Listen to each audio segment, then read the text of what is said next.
Welcome back to the Walker Valley Football Coaches Show, sponsored all season long by Wholesale Supply Group. Once again, I'm Andy Morris with Jacob Mason, and we've got a special guest for our first segment this week, which is, of course, Howard Week, another region game, Braxton Smith. Braxton, appreciate you joining us today. Of course. So those of you that don't know, Braxton had a big game last week and got an interception that put him on top for the all-time interception mark for Walker Valley High School. First of all, Braxton, congratulations. And first question, did you know what was happening when you got it? Well, yeah, I mean, we looked into it. Like, we've been waiting all season for this. Like, everybody expected me to get it a lot earlier, so I kind of knew, yeah. Yeah, Jacob and I kind of would joke around because there were a couple that we know Coach Akins feels like you should have already had, and we could tell by your reaction on the field that you thought you should have had. But again, with plenty of games left on the schedule, we look forward to hopefully seeing you get a few more takeaways as well. Of course, yeah, me too. Well, Braxton, for those who don't know, Braxton is also a baseball star here at Walker Valley. I got to coach him down at the middle school. And when he was at the middle school, I probably for 2 years straight tried to convince him to play football. And he's like, Coach, I don't know. So first off, just kind of tell us like what that decision to finally play was. And then just talk about your development over the past 4 years that's led to you being tied with this record. Yeah, of course. Well, middle school, I don't know. I was like a little scrawny kid. Always scared to kind of play football. And I guess, like, just coming into high school, I just wanted to try something new, you know. And it's worked out so far. And just, like, over the years, like, the coaches, like, I really came in knowing absolutely nothing about football. So the coaches, Coach Ashby, Coach Gavin, Coach Harvey, all of them, they have, like, helped me develop so much. And I just, like, trust them and just let them do their thing. Absolutely. You play with a chip on your shoulder. You know, when you come downhill, you're coming downhill hard and looking to do some damage. Kind of talk about your mentality on defense and kind of talk about just the defense as a whole. Yeah, you know, every game, like, no matter, like, where we're playing, the coaches just teach, like, just go and be a dog. Just go 100 mile an hour no matter, like, where you're going. So that's kind of, like, what we stick with and what we, like, live up to as a defense. So one thing we talk about, like what you said, just being a dog, being aggressive.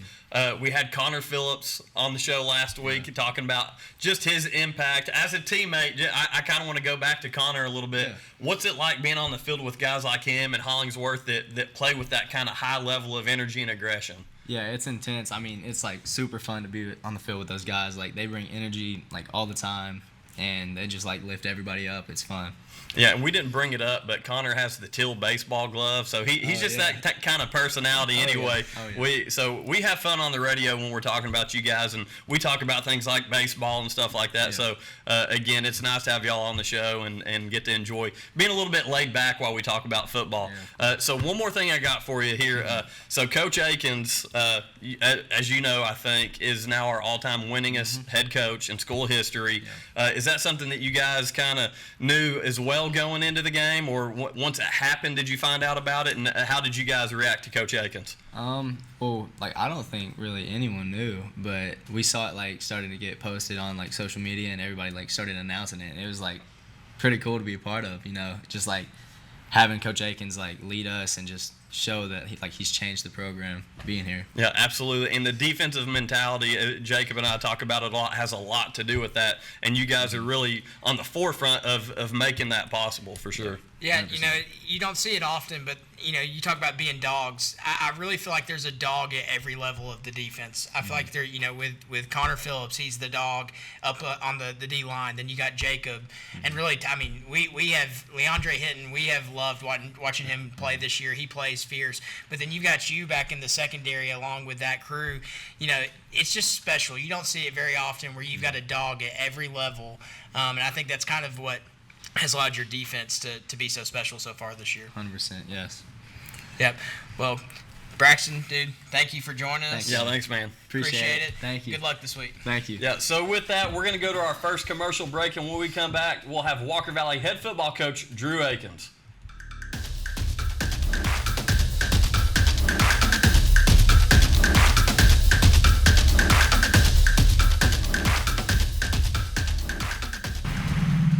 Welcome back to the Walker Valley Football Coaches Show. I'm Andy Morris, joined along with Jacob Mason, and of course, Walker Valley's all-time winningest head football coach, Drew Akins. If you weren't paying attention last week, Coach Akins with the win over Ray County became Walker Valley's all-time winningest coach, passing Coach Glenn Ryan. So congratulations, Coach Akins, and thanks for joining us again. It is Howard Week. Yeah, appreciate it. You know, I've told people all week, and this is the absolute truth. We would not have done what we've done if my assistants hadn't been here. You know, Coach Harvey, I talk about him every week, but I owe so much of our success to Coach Harvey and what he's done with this defense over the 4.5 years that we've been here. But every assistant's been here. You know, Coach Post's been with me from the start too, and the way he's able to, you know, I've been a quarterback's coach my entire career. Being able to just be the offensive coordinator and head coach and not have to coach a position, it wouldn't be that way if it wasn't for Coach Pope. You know, Coach Braun, I trust with O-line. I have every coach that I have in place, I trust them at their position, which allows me to move and go where I'm needed. If I didn't have my assistant coaches that I trust like that are great football coaches that come into work every single day, we wouldn't be where we are. And I'm lucky to be able to be the leader of those guys. But this is not a Coach Akins, recognition. This is a coaching staff recognition. And then you can't not thank the players. I mean, just if you look over the last 4.5 years, we've had some really good football players. We got guys playing at UTC. We had guys playing at Tennessee Tech. You know, guys all over, scattered through college and in AIAs as well. And we've had a lot of guys signed to play different places. And you don't get to do that if you're just, you know, a mediocre player. So, you know, I've got to say, you know, our players are a huge part of that, a massive part. But I would also, I would be lying if I didn't say that I took a minute just to be proud of what we've done. Reminisce about where it was when we took over and some of the stuff that we had to practice just to, you know, we had to learn to cut. Like that was one of our drills, year one, was, hey, we're going to open field cut and just try to make people miss, because we had to teach that. Teaching leverage, how bad leverage was year one and how much we've grown in that. So just I did take a brief moment to think about how far we've come and to be proud of what we do. But understand now, you know, we've turned the page and we got goals that we want to accomplish. And that can be something we're proud of, but that's absolutely not the end goal. We got more things that we want to accomplish this year.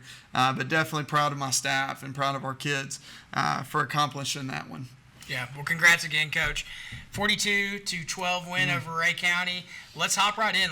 My favorite part of the show. Let's break down some film. Yeah, I wanted to dive straight in. I did want to say, you know, at 42-12, I told our kids today, don't miss. Like this is not normal for us to beat Ray County, and it's definitely not normal for us to beat Ray County like this. Right. So like, don't bypass the how far we've come. Then the fact that like the end of that game, everybody was like, hey, good game. It was like we were supposed to do that. Ray County is a historically great program. Obviously, they've struggled this year, or been better this year, but struggled the last couple of years. They didn't have the best running back, and that definitely helped our end. But understand, like, 42-12 is a dominant win, and really proud of our guys. But for that to be the norm and to be expected was pretty cool. So I wanted to take a minute to praise our kids over making that normal. But yeah, let's dive into some film because this is definitely some stuff that I wanted to show. So we've shown this several weeks in a row now. This is the first touchdown. I'm going to do this from the end zone copy because it's such a good look. We've gotten to where we've gotten a lot of things out of this set. So this is a set that we've been doing a lot, where we bump the running back to the side, and he becomes kind of a sidecar over here on the right side, and Tate and the running back are almost stacked on top. There's so many things we can do out of this. We can sprint off this. We can run power read off this. I can run a counter play off this. If they overload this side, then we can attack back here out of this set. But one thing we've gotten pretty accustomed to that y'all have seen before, I feel like y'all may be able to draw this one up, is we're going to flash across his face. You know, we're going to down block, pull and kick. Farley's going to handle here. We're going to pull another one. what we did this week, we added Tate in as well as with a little extra deal. And then we put the ball in Evan's hands. And like I said, guys, a couple weeks ago, we're going to put the ball in our best player's hands. That's something I feel like we neglected, early on in the year. And something the last 2 weeks you've seen. We've had a lot of success for that. But really cool play. It's a good design. We do a good job.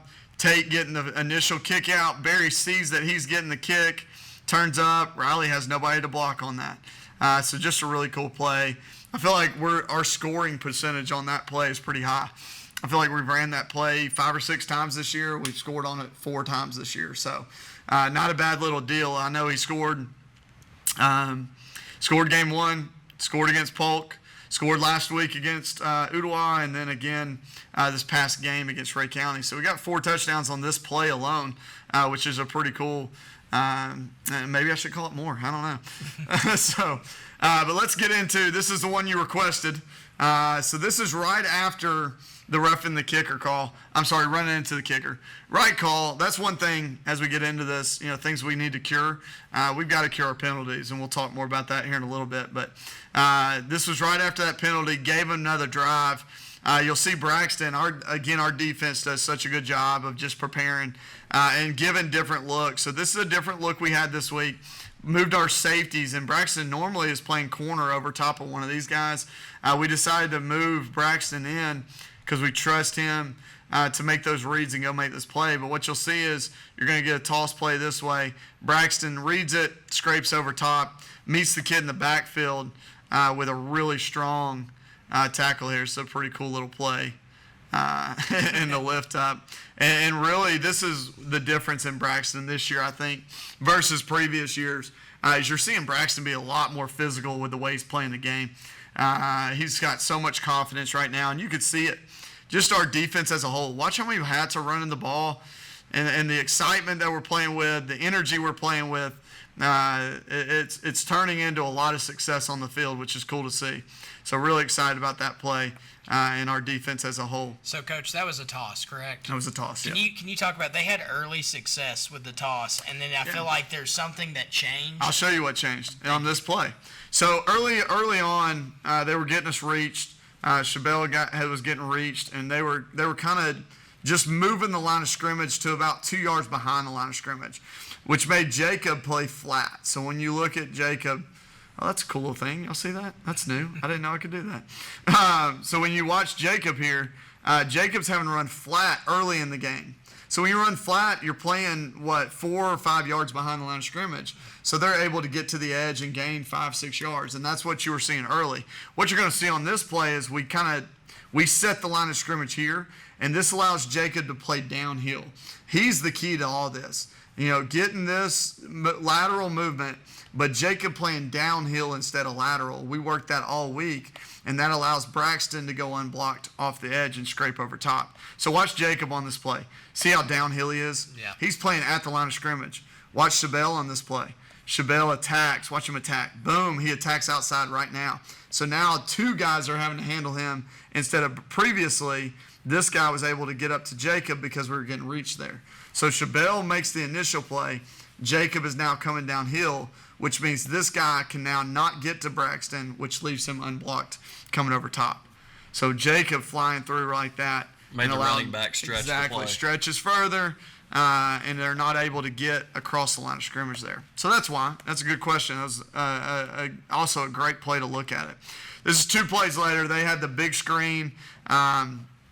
Kid made a really good play on the screen, and this is the fumble. Again, Braxton making the hit and making the fumble recovery. So really good play here by Braxton. The initial contact, again, is from the inside. So Jacob gets the initial contact, and Braxton makes a great play and recovers the ball afterwards. Again, Braxton's just showing a different level of physicality, but it stems off our entire defense. Watch our entire defense running the ball. There's nowhere to go. And then the excitement of a turnover. That's one place where we're having a ton of success is the turnover battle. We're plus 11 on the year. We do not, knock on wood, we do not have an offensive turnover on the year. We have one special teams turnover, and that's it. So defense is doing a great job. They have 12 on the year. We have 1 on special teams, 0 on offense. That's a place where we're really excelling. So this is that play sequence that we talked about. So Friday night we came up and you said, hey, I want to see 505, but I wanted to show y'all here's what led up to that. So 2 weeks ago at Bradley, I feel like we did a really poor job of sequencing our plays. We were just taking shots. We weren't setting up our deep balls. We were just taking shot plays downfield. So we talked about timing after that play, or after that game, and I want to show you kind of what I meant by that. So we open this drive. It's first down. We're going to run our version of toss to Leandre. So what you'll see here, you see the same thing we just talked about. Look at our line of scrimmage now move. Boom. Now we've moved the line of scrimmage, which doesn't allow this guy to get downhill. So that's why we created success here. You're going to see Barry coming around and is able to get just enough on that kid. Leandre cuts inside of it for a big gain, about a 21-yard gain here by Leandre. The very next play, we jump in with Malachi, and we run a counter play right back to where we came from. So now we overload this side, and we run counter back over here. So nice pull and kick by Riley here. That's a really good block. Great technique. Same foot, same shoulder is what we talk about. That's where your power comes. So you're getting a lot of power with that. Tate's coming through. He's going to get the next hat. And we get a nice big 8-yard gain. Well, that puts us 2nd and 2, and we've gone big run play and then a very solid first down run, right? So after that, now you're 2nd and 2. You got a lot of confidence as a coordinator that you're going to get that 2 yards. So let's go take a shot. So this is our opportunity to get a shot. So this is something we worked all week. The way they play with these safeties, they're playing cover 2, and he's squatting outside. Well, we're going to run a take route and just take this safety away. And then we're going to leave this one-on-one, and we're going to let our guy Hudson go make a play. So what you're going to see is he has a choice here. He can go vertical. He can go run back, so he's going to get to 12 and run straight back down the stem. Or if he can get to the inside, he's going to run the big post. So it's an option play for our guys. So Evan kind of knows the option. Hudson knows the options. Max protection here. Tate does a great job of picking up a missed assignment up front. But this is where you see the play at 505 where we're able to make Tate, again, gets just enough. Evan, great pocket movement. It's something we talked a lot about. Hey, man, stand in there and make throws, right? Don't take sacks, but I don't want you scrambling all the time either. And, man, what a throw. I mean, you're talking about as good a throw as you can be there at the back of the end zone. But it's because he trusted his protection, really good slide, and he knew, hey, Hudson's going to run the post because of the leverage that the corner gives us pre-snap. He's giving us outside leverage, so we know what we're going to get, right? From this angle, it looks really cool. You can see the play by Tate, just enough. That's not his guy. That's not Tate's guy, but he gets just enough to allow Evan to slide and make a throw. Guys, he's throwing this ball right here. That's where that ball's caught. And you see how far Hud has to get there. So really good throw. Great, just a great job. I'm saying before, the cool thing before, like right now, I'm saying, hey, it's a touchdown. It's going to be a touchdown. It was the most Lane Kiffin I've ever felt, where like I almost wanted to throw the call sheet because I knew it. I knew when we got this call at 2nd and 2 is the perfect sequence to be able to get this done. Really proud of our guys for making that happen. Coach, you hit on it with Evan. He's done such a good job this year allowing his line to block for him, feel that pressure, step up, make big throws like this. You can tell he's so much more comfortable, and he did some good things last year, not to take anything away from what he did last year, but you can see the improvement from Evan as far as just being comfortable, hanging in there, letting the pressure, everything collapse around him, and he steps up and makes a throw like that. Yeah, his biggest step forward has been his pocket awareness and keeping his eyes downfield, making throws. That's what colleges want to see, and that's what he put on film the other night was his ability to do that.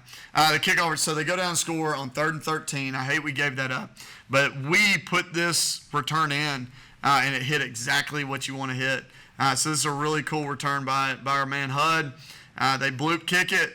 Whenever they bloop kick it, they want you to go away from the bloop. They're trying to get you to run all the way across the field. That way they can leverage you and get you down short. We don't do that. We attack where they bloop it to. And what you see is, look at all these guys we have on this side of the field. So we got 5. Let's see. We got 5 guys blocking 4 over here. Man, that's a good look, isn't it? So Hudson does a great job of hitting it on time, and then it becomes a foot race. And my man Rafe does a great job with the drone shot here. Look at that. That's tough. That's awesome. Yeah, my man Rafe does a great job. There was a great seal Really block right around it looks like around the 30. Yep. Let's see if we can figure out who that was. That's Tate. Yep. You know, Awesome Tate's done such a good job on specials. He's done such a great job at Y-back for us. Really, he's kind of the unsung hero of the season. Is Tate Roundtree, man. He's done such a good job. He's done the dirty work. Filling his role, man. He's just doing what his role is, and that's that kick-out blocks and pulls, and he goes unnoticed, but he does it by our coaching staff. He is a huge reason why our run game is so much more successful this year than it has been over the last 2 years. And then I just wanted to praise Braxton one more time. Braxton keeps telling us that he baited this. You can kind of see him stop his feet there. He's telling everybody that he did it on purpose. He wanted that quarterback to kind of feel like it was open so he could chase it down and get it. Huge play by Braxton, obviously breaking the record and hopefully, like you said, adding more to it. But such a savvy player, and we're happy to have him on our side. He's done such a great job over his years here. He's a 3-year starter and has made huge plays for us throughout his whole career. Super proud of him. He's a captain for us. He does everything that you want a kid to do for your football team. So really proud of him and where he's going in baseball, but so glad he's out with us this year. And Coach, that's one thing Jacob and I try to talk about every Friday night. You've got so many guys on the gridiron that are excelling in other sports, and you've done a good job getting those kids to come out, and a credit to our other coaching staffs as well, allowing these kids to not just be sports specific, but to be athletes. Yeah, man. I've talked to people just this weekend about, hey, how do we get our skill players to run track? How do we get our how do we get our linemen to wrestle? How do we get, this guy in this? And how do we work with baseball to make sure our kids are playing both?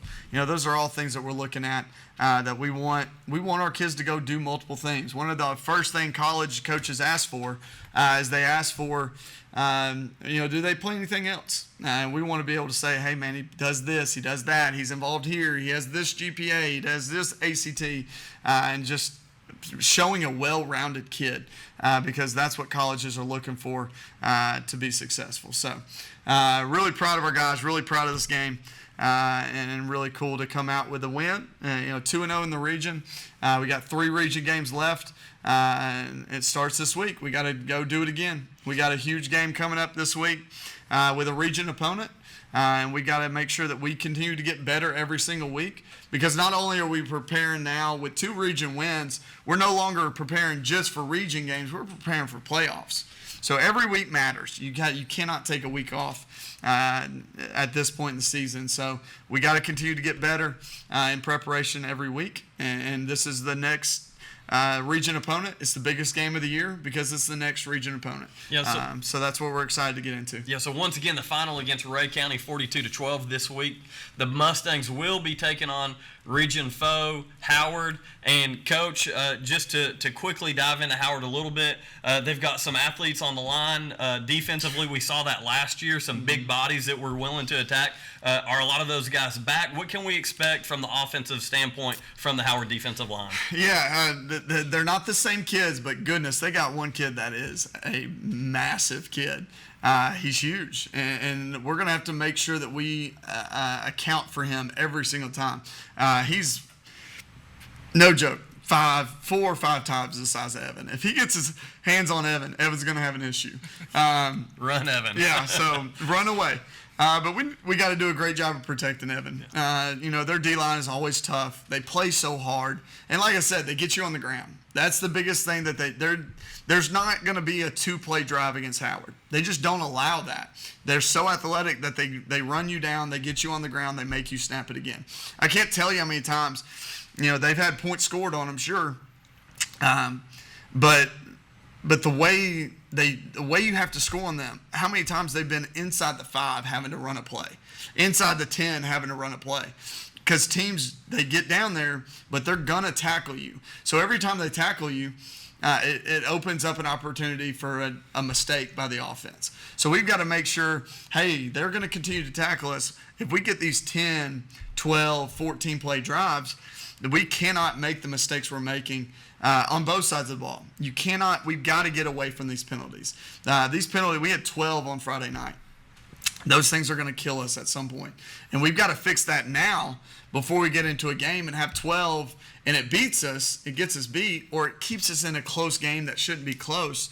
And we say, man, I wish we would have fixed that 2 weeks ago. That's something we've got to get a hold of, and it's just a discipline thing. We've got to be more disciplined in everything we do. We can't have the late hit unsportsmanlike. We can't have the holdings. We can't have the pass interference. Really a smart play on one of the pass interference, but still we jumped it, and you can't jump those. We've got to do a better job. Or the hugging the punter. He ran into him. It's one of those things that, like, I'm glad he didn't call roughing. Yeah. Because it wasn't roughing the punter, but he ran into him. And what that does in that game, it doesn't cost us. We get the fumble. Braxton recovers the fumble, and it's no harm, no foul. But in a game where it's close, you gave them another possession. So now they have 5 possessions and you have 4. Well, that's the difference in them scoring 35 and us scoring 28. Those are the things that we've got to make sure we cure, and penalties is something that we got to focus on. We talked throughout the year, we talked about red zone offense. We've got to do better in the red zone. Well, we've done a great job the last 2 weeks in the red zone. I think we scored 5 out of 5 drives against Ottawa, and we scored the first 7, if you don't count the one right before halftime. We got the ball with 27 seconds left. Obviously, you would have loved for the Hail Mary to count. But we scored, six drives. The first 6 drives of the game, we scored. So we've done a much better job in the red zone, but we've got to go focus on penalties because at some point that's going to get us beat. Yep. Yeah. So, Coach, one thing Jacob and we talk about every week is just specifically the past couple of years. When we look at Howard, they come out strong. Obviously, depth is an issue for Howard. Yeah. They've got some good ones. They kind of struggle once you get into the bench and once the game stretches out. How do you prepare your team for something like that? Well, I think you got to tell your team about it. Last week against East Hamilton, at the end of the first quarter, Howard's up 13-7. They're winning the ball game at the end of the first quarter. So it speaks to exactly what you're talking about. They're going to come out and they're going to play hard, and they're going to play as hard as they can through the whole game. And that's my concern going into this is that they keep it close, and then you end up in a dogfight because you keep a game close like that. It gives you more energy. It gives you more reason to play. And our guys have to understand that these kids are great kids and they're great athletes, and they're going to expect to come in and play.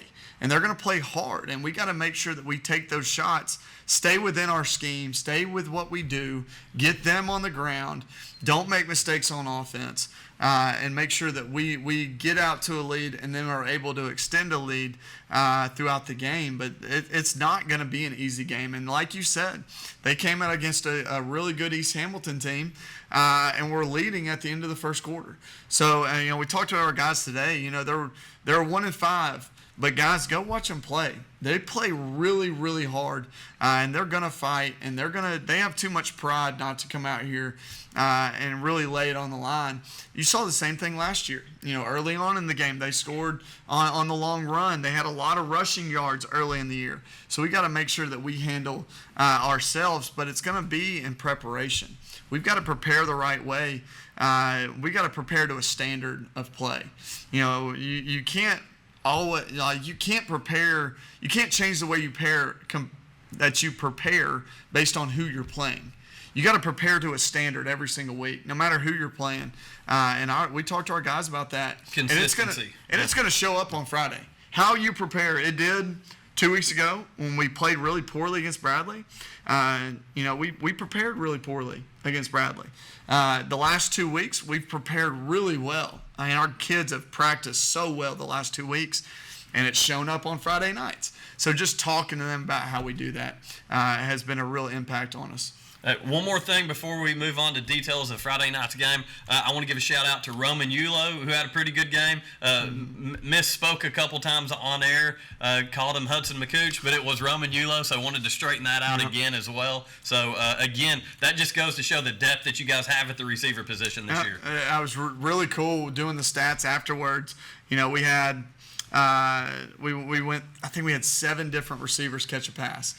So, you know, Evan's spreading the ball around. Like I said, when you put the ball in Evan's hands, he makes everyone around him better. He makes the run game better. He makes our receivers better. You know, Roman had a catch and a touchdown and should have had the second touchdown right before halftime with the Hail Mary. You know, we had running backs catch screens. Brady Stack had a really good game. I think he had 5 or 6 catches for 60 yards or so. Probably should have had more. You know, he had a drop, and then I think Evan gave up on a play a little bit early. So there's, you know, still just, if you put the ball in Evan's hands, he's going to distribute it to all of these guys that we have, and he's raising the play of everyone around him. And that's cool to see as a head coach. Yeah.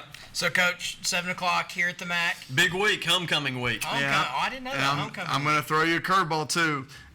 We're gonna accommodate Howard a little bit. They struggled to get buses on time, so we're actually going to bump the game to 7:30. Okay. You'll see that on all social media. But you know, this should be out. Typically, it's out, I think, a day early. This comes out, so hopefully everybody sees. But it's a 7:30 kickoff, which is a little bit different. Homecoming festivities will be at halftime, so really excited to celebrate homecoming and welcome alumni back. But I wanted to make sure I don't want a bus issue to cause Howard to feel rushed. So we're going to accommodate that. We're going to bump the game back 30 minutes to allow them to get here and get settled, walk the field, and feel like a normal game. So kickoff time will be 7:30 instead of 7. We're going to put that out on all our social media.